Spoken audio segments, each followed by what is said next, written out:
Eyes in the sky, gazing far into the night. I raise my hand to the fire, but it's no use, 'cause you can't stop it from shining through.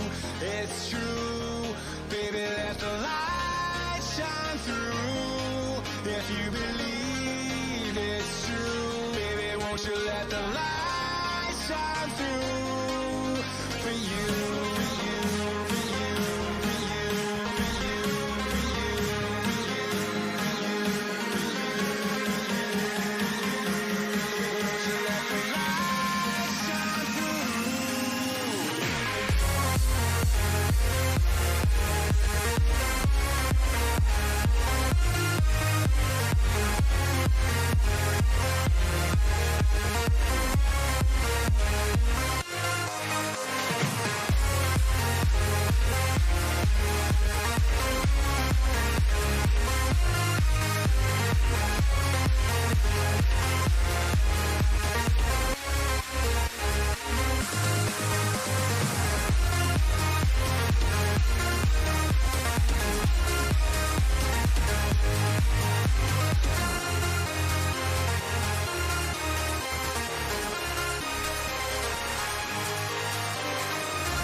Right, hopefully second time round in the words of Ramsey Sinclair, and he is back. Yes, the internet just literally just turned off. Anyway, forget all that. Myself and Dan, we were talking all things real life football, and we got on to Man City. Man City, of course, a team in which everybody is tripling up on. Specifically Sterling, Kevin De Bruyne, Aguero. Some people are throwing in names like Jesus, Mahrez. Some people going with Laporte, Edison. Dan, your thoughts on Man City, a team which aren't going to win the championship. However, they're in a bit of a scrap with Leicester. They're 4 points clear of Leicester for second at the moment. Or do you think Man City have got anything to play for in the Premier League? Do you think they're going to rotate players? Do you think they're just going to concentrate on Europe and the FA Cup? Your thoughts on Man City? Well, yeah, I mean, obviously they want to finish as high as they can, stating the obvious there. But you know, some difficult games: Chelsea away, Liverpool at home, coming up shortly. So it's tricky. I think the priority will be, you know, if they can get ahead of the Champions League when that is.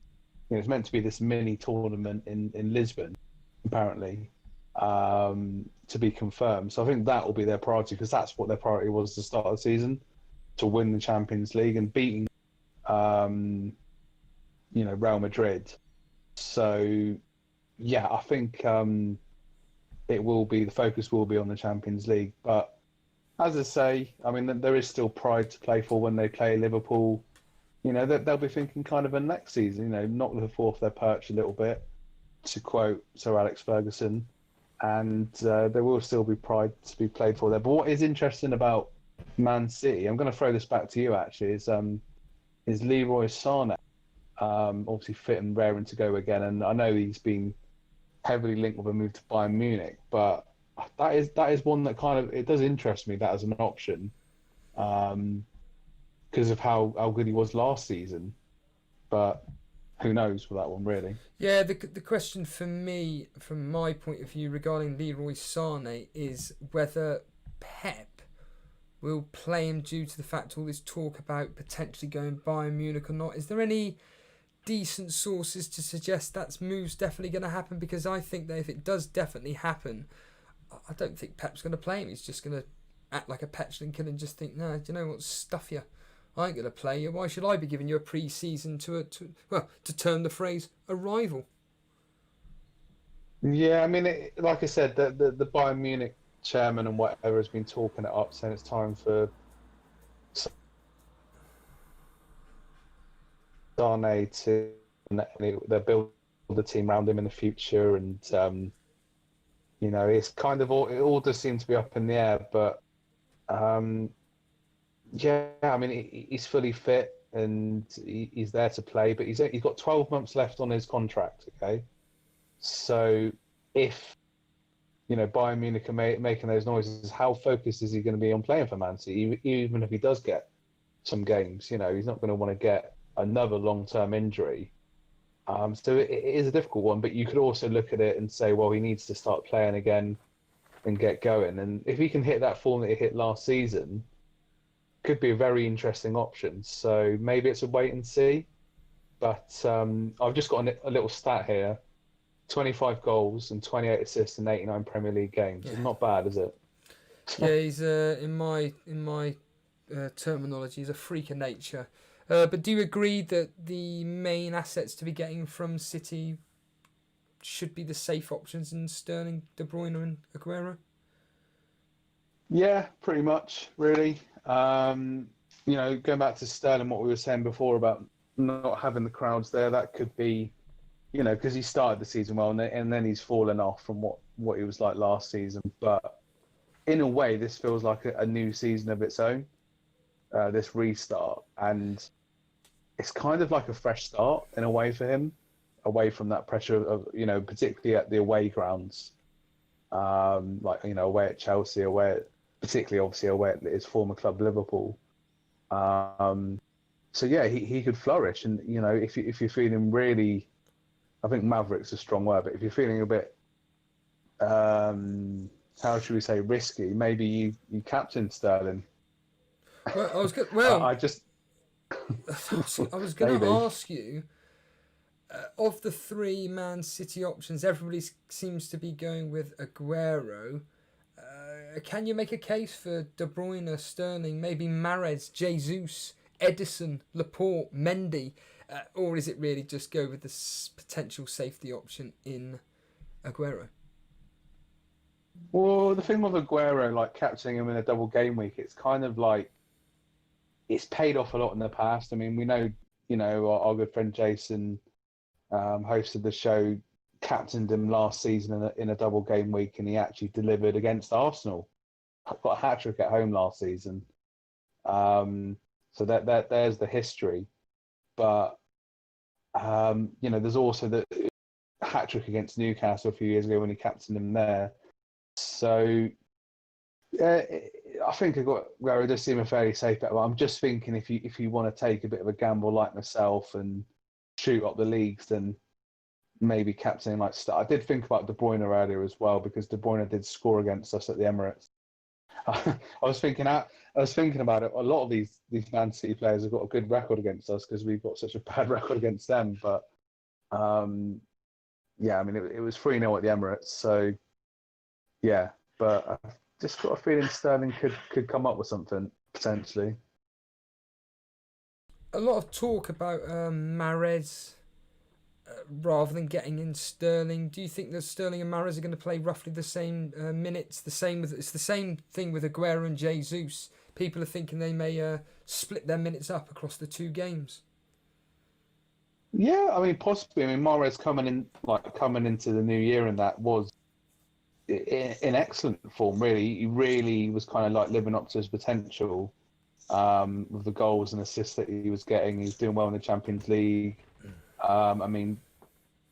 He was kind of looking towards that. And one thing to say as well is this whole 5 substitutions thing as well. So that could, see that they get an equal share of minutes. So, yeah, you could make the case for Mahrez as well. Is he as explosive as Sterling, though? I don't think so. He's decent value. Moving on to the cluster now. Well, I'll just quickly bring up Leicester for a second. They're one of several teams that have got a single game week. So Leicester are away at who are they away against? I should really be doing my thing here. Come on, Dan, help me out here. Who are Leicester away against? West Ham, isn't it? I'm trying to think. It's not West Ham. It's let's just check. Watford. Hold on. It's Watford. So Leicester, Watford. You've got Tottenham and Man United playing against each other. You've got Chelsea against Aston Villa. I asked you this the other day, but I'll ask you again. Of these teams here, so Leicester, Chelsea, United, Wolves are another team that have got a single game week. Tottenham, they're all fighting it out for that 4th/5th place. I mean, there's only, 7 points between Chelsea and Tottenham for fourth spot, and then there's only 4 points between Tottenham in eighth and Man United in fifth. And like you said, with you guys on 40 points or whatever. In this double game week, are we overlooking some of these single game week assets, or do you think, no, I think concentrating on City, Sheffield United, Arsenal, Aston Villa is probably the best way to go? Well, I have to say that home fixture for Chelsea at home to Villa, like Abraham's form against those kind of lesser teams has been good this season. No disrespect to any Villa fans and whatnot, but yeah, I do like the look of like Abraham at home to Villa. I just got a feeling that, and he used to play for Villa as well on loan, of course. So players against their old team, they always get a goal and then they don't celebrate to appease their old fans and that and whatnot. There's gonna be nobody there now. He'll probably go celebrate all he wants.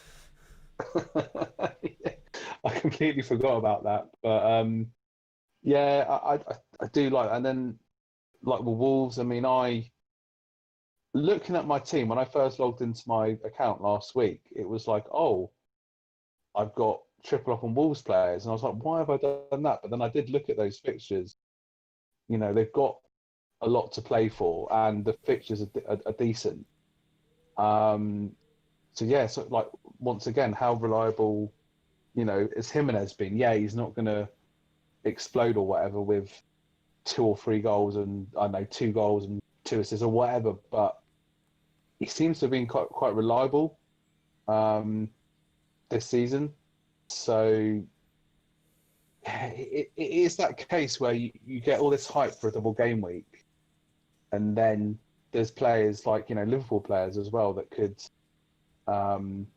do the business ahead of people that players that get rotated. So I think Jimenez and Abraham are quite tempting from the single game week teams. Harry Kane, is he someone to be monitoring? Well, back from injury.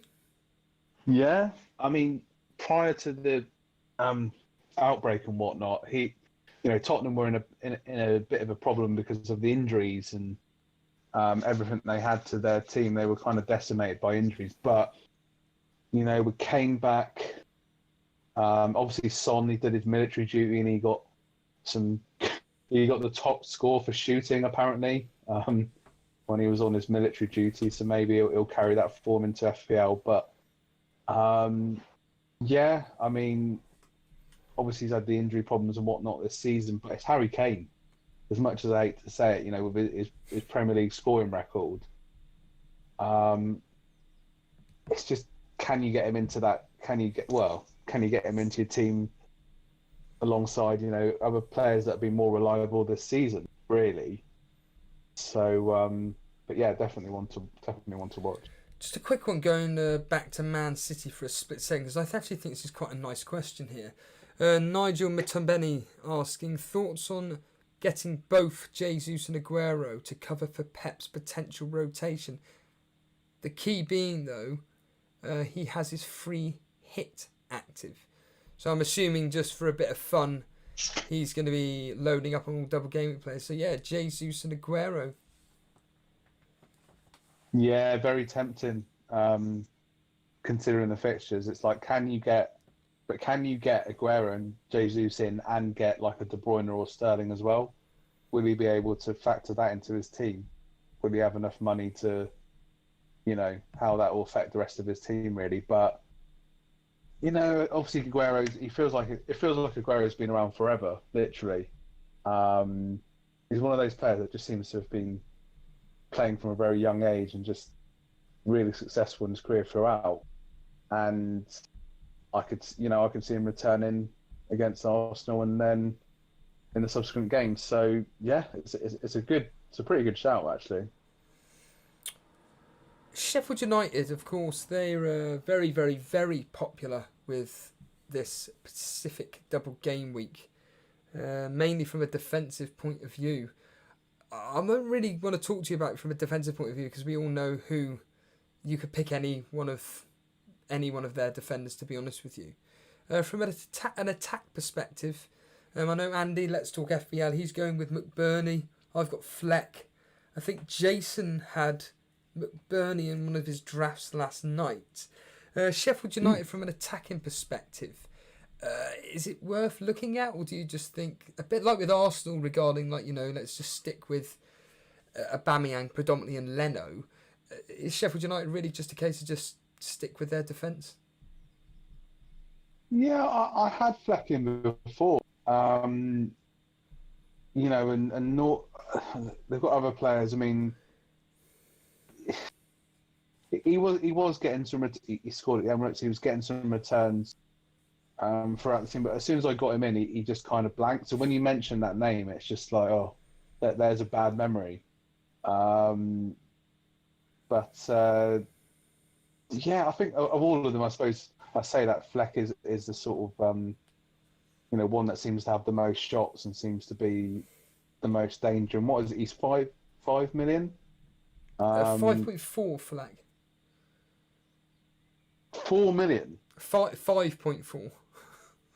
Oh, okay, 5.4. Okay, I thought it was still 5 million. So, yeah, I suppose Fleck could be a decent option if you're free hitting as well, when you want to get in some more premium players alongside that. So I think Fleck, out of all of them, would be the one that I go for, because he's the one that seems to be getting the most in the box, really.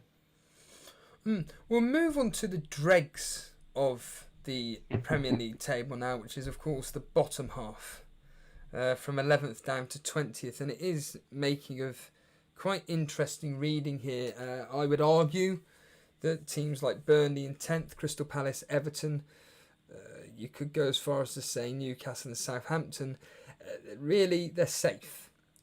Brighton, 29 points, 6 points, that's 5 points behind Southampton.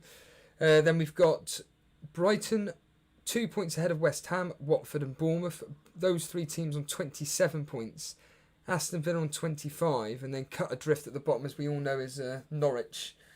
They're 6 points behind, safety. Do you think, in your opinion, that those particular teams are going to be fighting for their lives and trying to stay up? And are there any players in those teams worth looking at? I'm looking at one now who's served me quite well this season. He seems to do well, particularly at home against some of the bigger teams, but his home form seems to have been quite good this season, although he did get a double digit away to Everton. It's Todd Cantwell. He has been really good value this season when you think about his price and starting all the games. And I'm just looking at Norwich's their 4 upcoming games, so Southampton, Everton, Arsenal, and Brighton. So they're not bad. They're not bad games, really. He did score against us, actually. So that's 3 home games. Sorry, Southampton, Everton, and Brighton. So once again, like another, a playing enabler option, and Norwich seem to be. I know they beat Leicester, didn't they, before the full season was ended abruptly. So possibly Cantwell is one that I'm thinking of. Also, I know you mentioned this on the stream the other night. I don't know which night it was, but John McGinn as well is somebody that obviously they've got a double game week now, and he started this. I don't know if you're aware or not, talking of John McGinn. So basically, the Aston Villa manager who escapes on is Dean Smith, isn't it? The Aston Villa manager. Yeah, Dean Smith. Yeah, he has come out and basically said that, McGinn's been off for 6 months, and I'm worried about the players that have only had 3 months off this pandemic and only been training for 2 to 3 weeks, let alone McGinn, who's been off for so long. It sounds potentially that McGinn may just be eased in. I think there could be a potential risk there of McGinn not actually starting the first couple. But Go on, make a case for McGinn, because I've got an interesting question here from Plavak Das in a minute. Well, it's just, it's kind of like thinking back at players that have served me well. And he did serve, I got him in early in the season, and he did, obviously their first game of the season, away to Spurs. He got a goal there. He was scoring sort of like in the first 10 game weeks. He was doing quite well. And he was always in and around the box, likes a shot from long range. Then he kind of, obviously, he got this injury, and Villa are fighting for their lives, and they need something. And yeah, okay, he's been injured. He's, scored at the Emirates as well, so seems to like scoring in North London. But yeah, I just think they've kind of got to go for it, and maybe he'll be, like you say, ease back in, and he could pick up something, start getting his form back again. But once again, I'm just talking about cheap options in the midfield, really. So yeah, possibly a shout. Well, Plavik Das, he is asking about Grealish, specifically whether to captain him across these two games. Wow. Chelsea, Sheffield United. Is he mad? You've just given a reaction there. Well, wow. What's your thoughts on that? I like Grealish. The ankle bashing socks and the slicked on hair. He's kind of like a throwback player. He's just very skillful and flair and whatnot. And he's done very well this season, hasn't he? He scored some good goals, and he got a cracking goal in the friendly against West Brom the other day. So, but to captain him, Sheffield United's going to be a tough game, and Chelsea's going to be a tough game as well. Admittedly, they're at home for both games, but I keep talking about being at home, but I keep forgetting about the lack of home support. So that will factor into it massively as well. So, no, to captain him is really ballsy. Fair play if you do it and it pays off, but I can't see him outperforming other potential captain choices. But yeah, Grealish is going to be one that I probably will get into my squad. You've just mentioned about home crowd, teams playing in front of the home crowd. So of the 7 teams that are at the bottom, so Norwich, Aston Villa, Bournemouth, Watford, West Ham, Brighton, of those 6, which do you think will mostly be affected by the fact that they won't be playing in front of a crowd, i.e. their own fans? Do you think it'll be Norwich? Because we all know how well they performed at Carrow Road. Will it be Aston Villa? Bournemouth, perhaps. West Ham are completely useless. We all know that they play probably better away from home. Watford I can't really comment on. Brighton, again, I don't really know much about whether they'll be affected by home. But we all know about Norwich and Aston Villa as an example of 2 teams which do seem to up their tempo in front of their own fans, but now it's in front of nobody. Who do you think of those? Yeah, it is 7 teams. Do you think will be affected most without playing in front of their own supporters? Well, I think Brighton, their chairman and whatnot's obviously been in the press and he wasn't happy about it because it is going to, affect them because they're in the relegation battle and fans make a deal. I certainly think Norwich because, the fans are really close to the pitch, it seems. I've not been to Carrow Road, but it just seems like it's really enclosed in. And obviously Norwich, they beat Man City at home, they drew with us.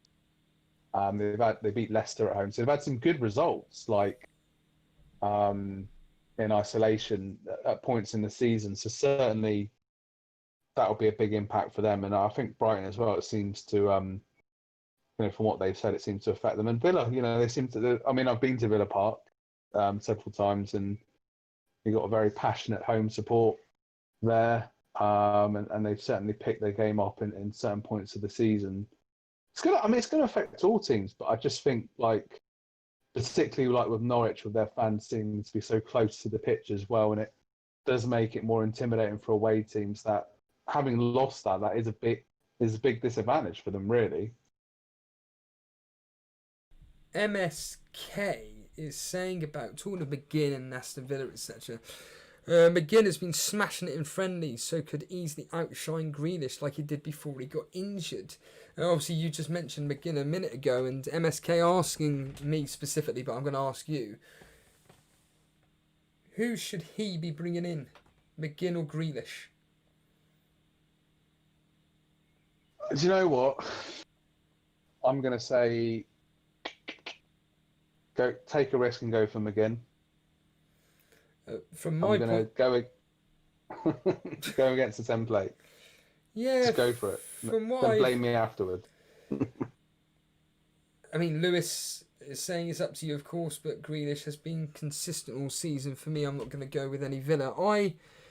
Something I've learnt from virtual FPL, and something that I'm going to be certainly taking forward with this is just go with it. Just genuinely, just go with your own thought processes and gut feeling. Because for me in virtual FPL, it does seem to be, or seems to have paid off within reason. And you're saying to Lewis that, you know, McGinn's been smashing it in friendlies.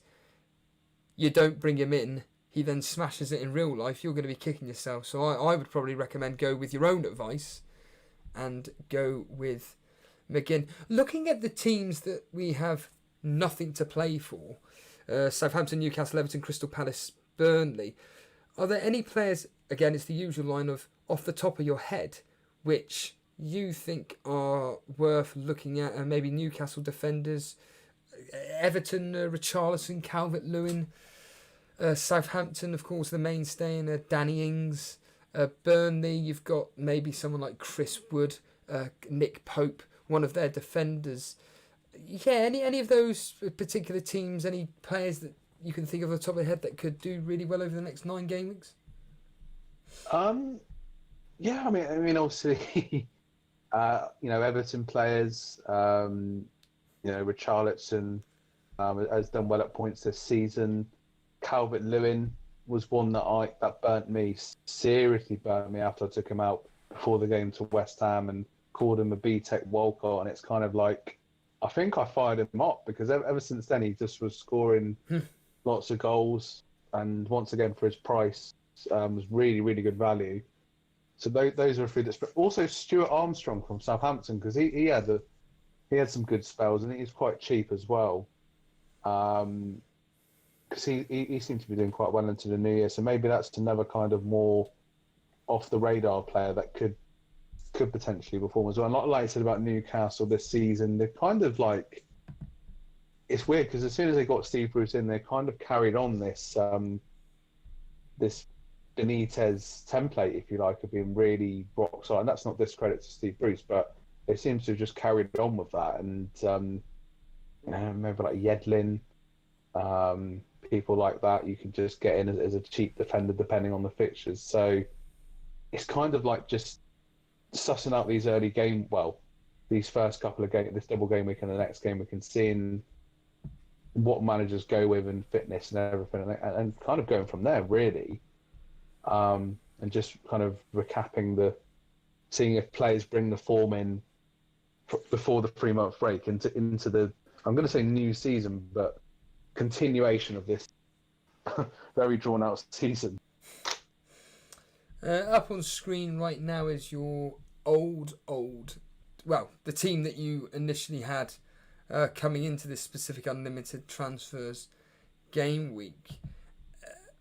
I'll ask the simple question, which is, of the 15 players that you've got there, which ones will you be keeping hold of for this particular game week? Yeah, sure. I mean, as I say, Nelty came onto this show today and listened to, I listened to Planet FPL earlier on and just doing some more research. But this team needs a lot of work. I mean, the ones that to keep that stand out to me are De Bruyne, Saka, Aubameyang, and then definitely get rid of Maitland-Niles. I don't know what I was doing bringing him in, but yeah, then the rest of it needs to be changed around. I mean, as I say, Steve, I've got the bench boost, I've got triple captain, and I've got free hit, which is nice. It's nice seeing that, actually, I have to say. But it's just it's kind of frustrating having used my wild card to set it up for the way things were going to be, and now it's like we've got these unlimited transfers. I don't know what to do, whether just to play this free, but we only get the unlimited transfers for this game week. So like, it's like I'll be wasting a chip almost. So it is a bit of a headache, really. But would you be happy with this team going into the last 9 game weeks? I mean, I look at it and I think, you know what, Ben Foster is a perfectly good enough keeper. Gomez, Alexander-Arnold, coverage for the Liverpool defence. Bowley, excellent fixtures. De Bruyne, he's going to be a mainstay in that Man City attack no matter what. Traore, Salah, Saka you just mentioned. Aubameyang, Jota, Vardy. I think Harvey Barnes, of course, that you'd probably play ahead of Saka.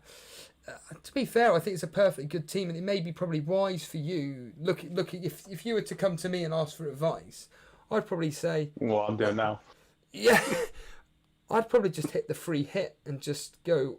If you really want to go all in on double game week players that you think have got, I mean, I'm stating the obvious, that have got the best opportunity to do well. There is kind of like a template of like 5 or 6 players forming. But there are some, like you've already mentioned, some single game week players that could be good options. I mean, Charlie is saying that we're overlooking, or a lot of people are overlooking Chelsea for their match against Aston Villa. You've already mentioned Abraham. There are players like Pulisic, Hudson-Odoi, Giroud potentially. You've got other players potentially coming back from injury. That, I mean, we heard Ruben Loftus-Cheek the other day doing really, really well. Then you've got their defence. I mean, it could be an absolute lottery on who they can choose from. From a Chelsea perspective, is there anybody off the top of your head who you think, if you are going to go with 1 or 2 Chelsea players, can you think of 1 or 2 that you would definitely have against Aston Villa if you were forced into this decision? Yeah, I mean, when you were saying about Pulisic, once again, I was just thinking I've had him this season, and he's kind of flattered to the seat. You know, it just, not really done it when I've had him in my team. Hudson-Odoi, I threw him in when I did that -8, and that didn't really pay off. Well, he did get an assist at one point, but over a couple of game weeks. But yeah, I think Abraham. I keep saying about Abraham because of his form at home, particularly against the lesser team, and the fact that it's his previous team or his ex-club. I keep thinking about Alonso as well, but because, you know, I do remember he got a double-digit haul. I think it was against Bournemouth. That was a game week kind of like, once again, close to the end of the season before the pandemic happened. So, and I know he returned against, I think he returned against Spurs as well. It's all just trying to pick out my memory a bit, really. But so possibly like Alonso and Abraham would be the ones I'd be thinking of. Another single game week player, Kyle Patrick Vineyard, saying Mane has a really good record against Everton. And Jason was banging on about him last night because Jason's in a bit of a predicament here, because obviously he hasn't got any chips whatsoever apart from bench boost. He's definitely playing the bench boost on Wednesday, but he doesn't know whether to go with Triple City, whether he should just, or more to the point, Triple City attack. Should he be going with someone like Mane, potentially Salah? Mane or Salah for you with this single game week versus Everton? Have they got more chance of outscoring, for example, Sterling, Kevin De Bruyne, Aguero at a push? I know they're different positions, but you know what I mean, because maybe you could like double up with Man City midfield, get rid of Aguero, bring in whoever, Jimenez as an example, but then you can also, you know, bring in a better midfielder like Mane.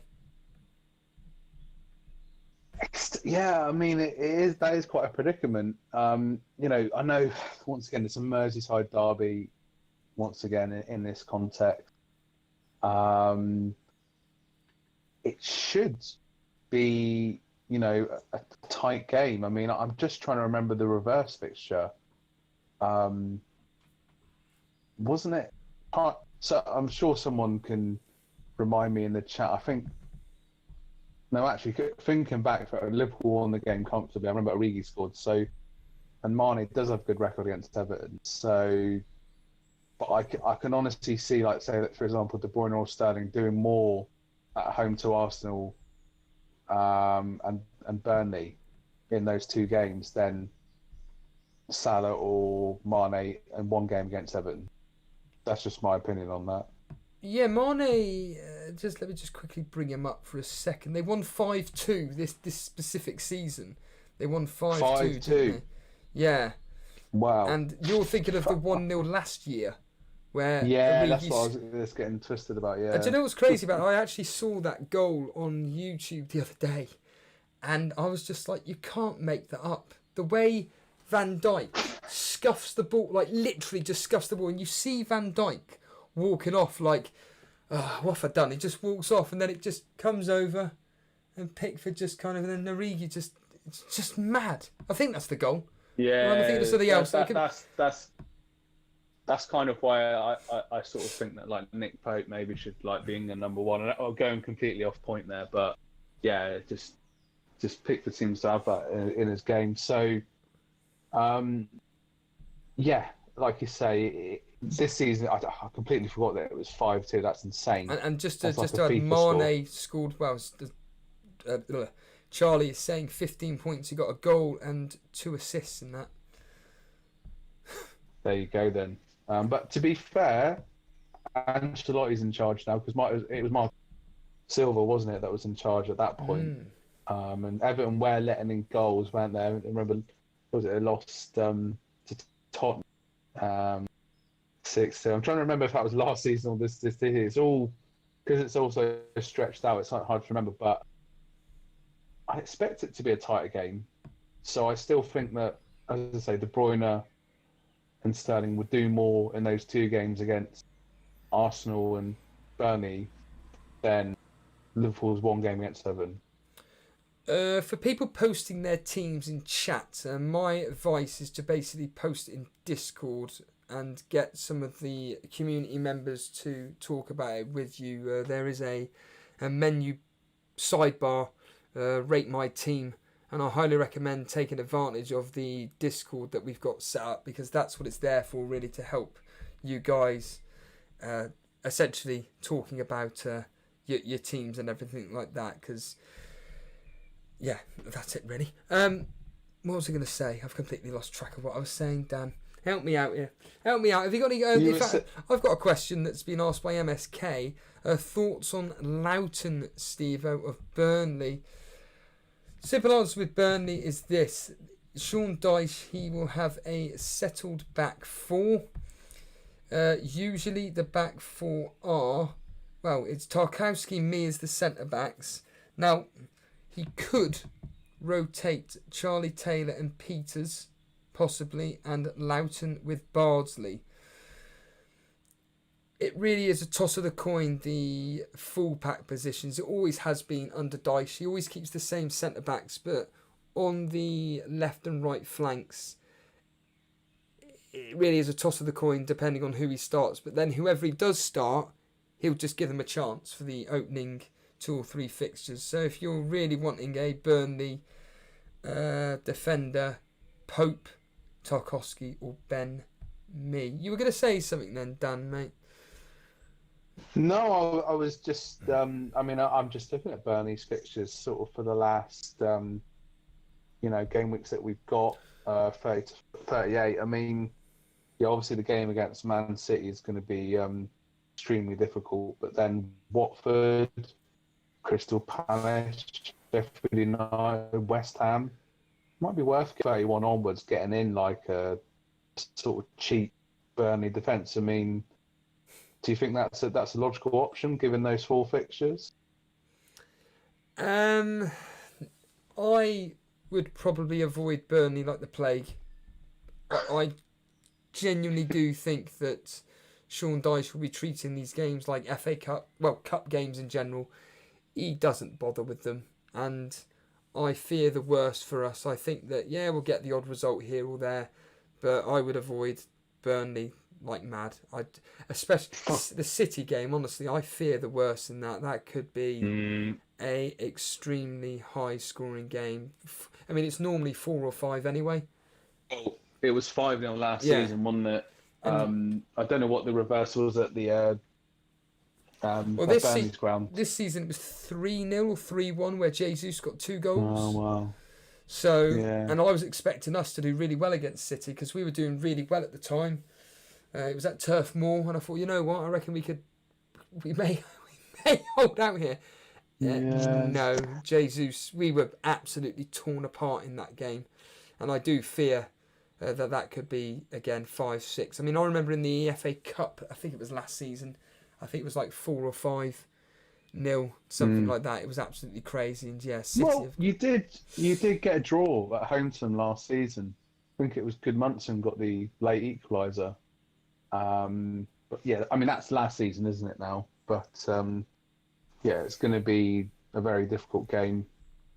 Just probably the games after what my thinking was. But what about Leicester assets as well? Because I'm just thinking the last game week. So obviously things panned out really weirdly for me. I had De Bruyne starting because City had 2 games against United and Arsenal, and he didn't start against United when they lost 2-0.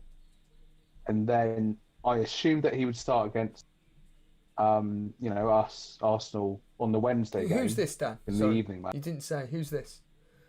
Oh, sorry. Kevin De Bruyne, okay. So I had De Bruyne, and I had him starting, and then he didn't play either game because, one game was cancelled, and the other game he didn't start. But it was Harvey Barnes that came off the bench, and he got...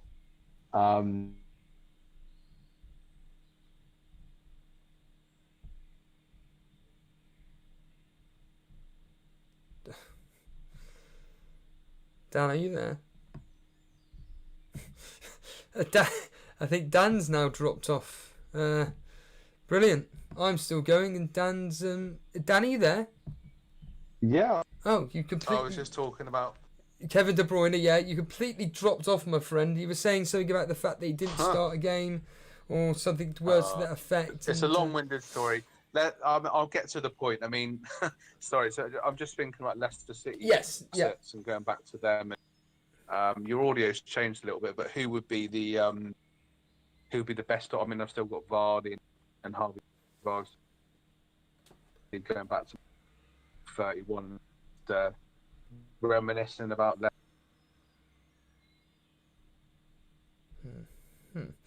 I think everybody. Dan, are you still there?